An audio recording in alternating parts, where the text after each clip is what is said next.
कपालभाति। ये कपालभाति क्रिया है बहुत ही महत्वपूर्ण। हमें जानना जरूरी है कि इसके फायदे क्या हैं। हमारे शरीर से टॉक्सिन्स को बाहर करता है।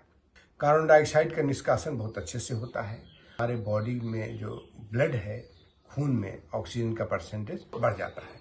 ये हर प्रकार के कफ के रोगों में बहुत ही लाभकारी है। पेट के एक्स्ट्रा फैट को कम करता है, मोटापा को कम करता है, डिप्रेशन में भी इससे काफी लाभ होता है।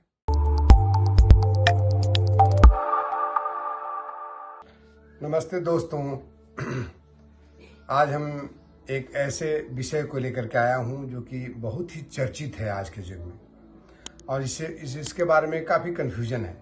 एक तो पहले उसके श्रेणी के बारे में कन्फ्यूजन है कि वो षटक्रिया है या प्राणायाम है।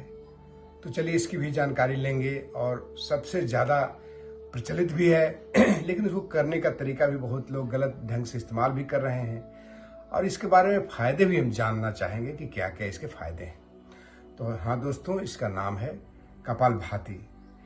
ये हमारे जो पुराने ग्रंथ हैं, खास करके जो बहुत ही फेमस और महत्वपूर्ण ग्रंथ जैसे घृण संहिता, हठ योग के जो ग्रंथ हैं, घृण संहिता या हठ प्रदीप का, इस तरह के कुछ ग्रंथ हैं जिसमें इसे हम षटक्रिया के नाम से जानते हैं। लेकिन आधुनिक टेक्स्ट में इसे प्राणायाम की श्रेणी में भी रखा गया है। तो चलिए जो भी हो, ये कपालभाति क्रिया है बहुत ही महत्वपूर्ण, और यदि इसके ये आज काफ़ी हाईली मैक्सिमम प्रैक्टिस्ड हैं, काफ़ी लोग इसको प्रैक्टिस भी करते हैं। इसलिए हमें जानना जरूरी है कि इसके फायदे क्या हैं, तो हम इसको क्यों करें। जैसा कि एक टॉक्सिन्स को बाहर करता है, षटकर्म या षटक्रियाओं का महत्व इसलिए भी ज़्यादा है, हमारे शरीर से टॉक्सिन्स को बाहर करता है। कार्बन डाइऑक्साइड का निष्कासन बहुत अच्छे से होता है, और हमारे सेल्स में ऑक्सीजन का मात्रा ज़्यादा एब्जॉर्ब होता है। इसलिए हमारे बॉडी में जो ब्लड है, खून में ऑक्सीजन का परसेंटेज बढ़ जाता है। ये हर प्रकार के कफ के रोगों में बहुत ही लाभकारी है, जैसे दमा, ब्रोंकाइटिस, शॉर्टनेस ऑफ ब्रीथ, जिसे हम वातस्फीति कहते हैं। फिर आपको टीबी में भी ये काफ़ी काम आता है, ट्यूबरकुलोसिस में भी इसका काफ़ी उपयोग होता है। ऐसे तो हम कहते हैं, इसमें ट्रेडिशनल ग्रंथों में कहा गया है कि इसमें 20 प्रकार के कफ के रोगों का भी इससे उपचार हो जाता है। जैसे नॉर्मल तो आप जानते ही हैं कि खांसी, सर्दी, ये सारे चीज़ तो है ही, इसमें फायदे होंगे ही होंगे। इसके बाद इसका दूसरा सबसे बड़ा लाभ है कि आपको डाइजेस्टिव सिस्टम को दुरुस्त करता है। डाइजेस्टिव सिस्टम यानी पाचन तंत्र को, फिर आपके कॉन्स्टिपेशन को ठीक करता है, और उसके साथ साथ में जो हमारे नाभि के आसपास जितने हमारे तंत्र हैं, खास करके डाइजेस्टिव सिस्टम, एक्सक्रीटरी सिस्टम और रिप्रोडक्टिव सिस्टम है, तो ये तीनों सिस्टम को बहुत ही अच्छे से एड्रेस करता है। यानी हमारे इंटेस्टाइन से लेकर के पैंक्रियाज, ओवरीज और यूटेरस, जितने सारे हमारे उसके रिलेटेड प्रॉब्लम्स है, उस सब इससे दूर होता है। तो उसके साथ साथ में आगे यदि और हम बढ़ते हैं तो हमारे पेट के एक्स्ट्रा फैट को कम करता है, हमारा मोटापा को कम करता है, नर्वस सिस्टम को बहुत ही बैलेंस रखता है, हमारे तंत्रिका तंत्र को ये मजबूत करता है, इम्यूनिटी बढ़ाता है, इंसोम्निया को भी क्योर करता है। इसको हेयर लॉस हुआ या सेक्स स्टेमिना को भी बढ़ाता है, और उसके साथ साथ में यदि स्पर्म काउंट कम है तो इससे उससे भी लाभ पहुंचता है। डिप्रेशन में भी इससे काफ़ी लाभ होता है।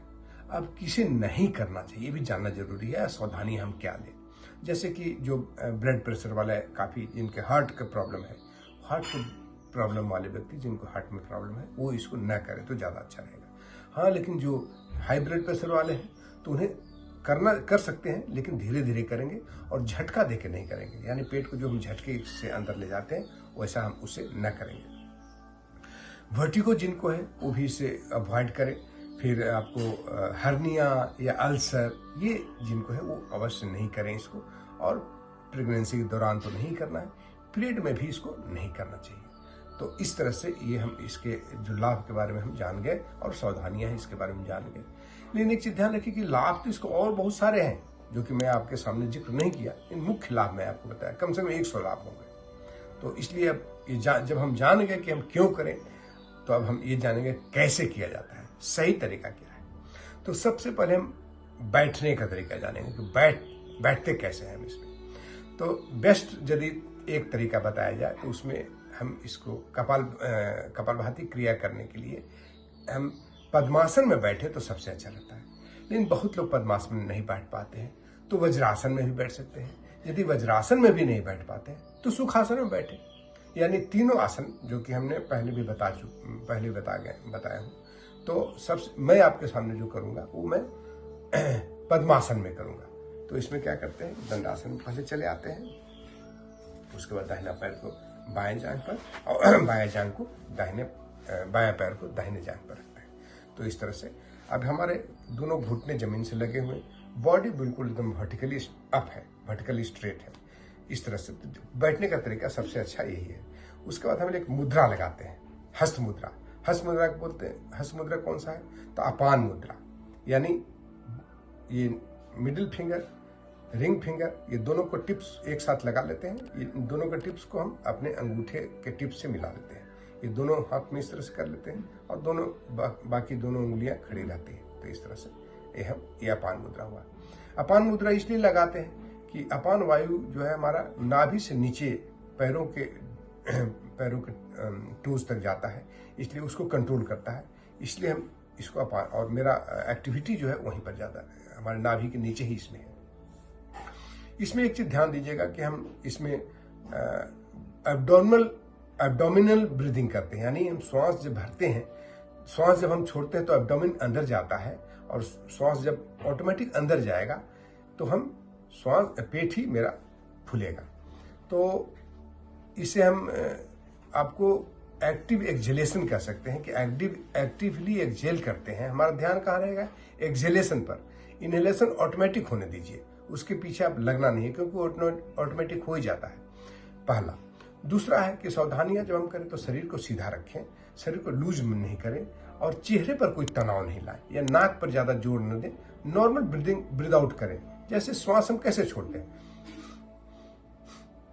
चूंकि मुझे आदत है इसलिए मेरा पेट चला रहा अंदर जाएगा, लेकिन नॉर्मल एक्सेलेशन इनहेलेशन कैसे करते हैं, तो नॉर्मल एक्सेलेशन इनहेलेशन करते हैं उसी तरह से करेंगे, केवल हम छोड़ने पर अपना ध्यान मेरा छोड़ने पर रहेगा। चेहरे को हम बिगाड़ेंगे नहीं, चेहरे में हम किस तरह से तनाव नहीं लाएंगे, बल्कि स्माइलिंग फेस रहेगा। तो चलिए मैं आपको करके दिखाता हूं। ये ध्यान रखिए, जब भी हम श्वास छोड़ते हैं तो पेट अंदर जाएगा, यानी एक्सेलेशन के दौरान पेट हमारा अंदर जाता है। इनहेलेशन में दौरान, इनहेलेशन मतलब जब इनहेल करते हैं तो पेट बाहर की तरफ जाता है। तो चलिए मैं दिखाता हूं आपको, नॉर्मल तरीका बता रहा हूं।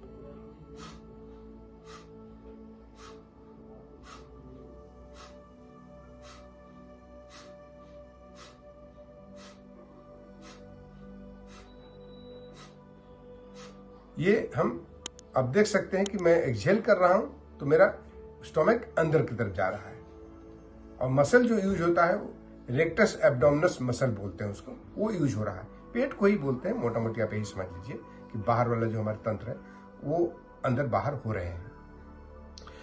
अब इसको नहीं, गलत तरीका क्या है, तो गलत तरीका जैसे बॉडी को पोस्चर को इस तरह से कर लिए, और चेहरा कैसे बना रहे हैं, या इस तरह से। शरीर को झुकाना नहीं है, चेहरा को नहीं बनाना है, और बॉडी को हिलाना नहीं, केवल पेट आगे पीछे हो रहा है, हिल रहा है। और नए जो साधक हैं, बिल्कुल नए हैं, वो इसको शुरुआत में 21 बार करें, और 1 सेकंड में 2 सेकंड में 1 बार करें। जैसे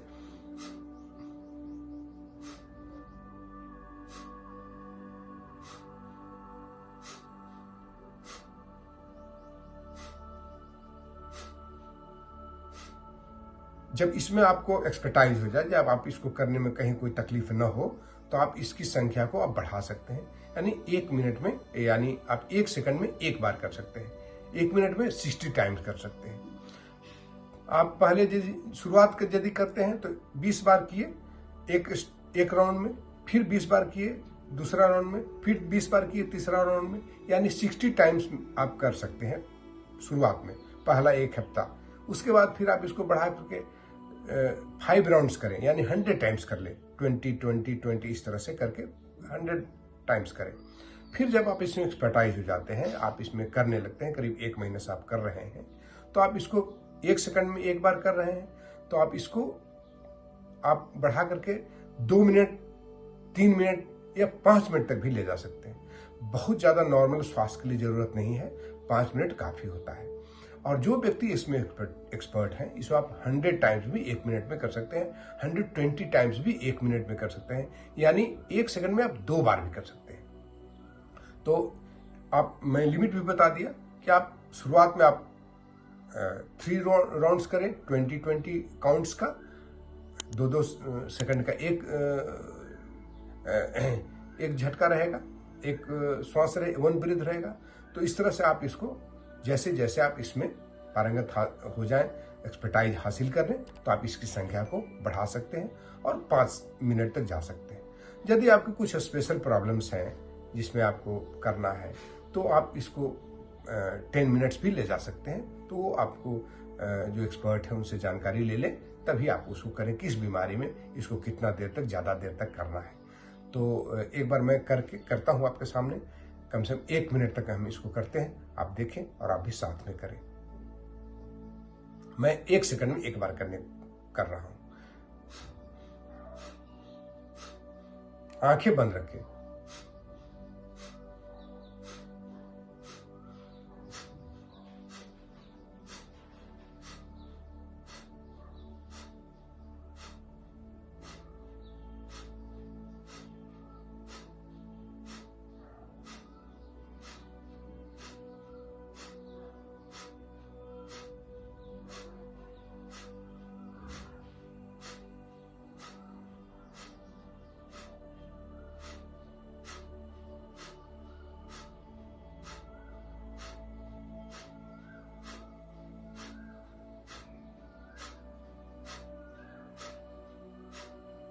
तो इस तरह से आप इसकी संख्या को बढ़ा सकते हैं। तो धन्यवाद दोस्तों।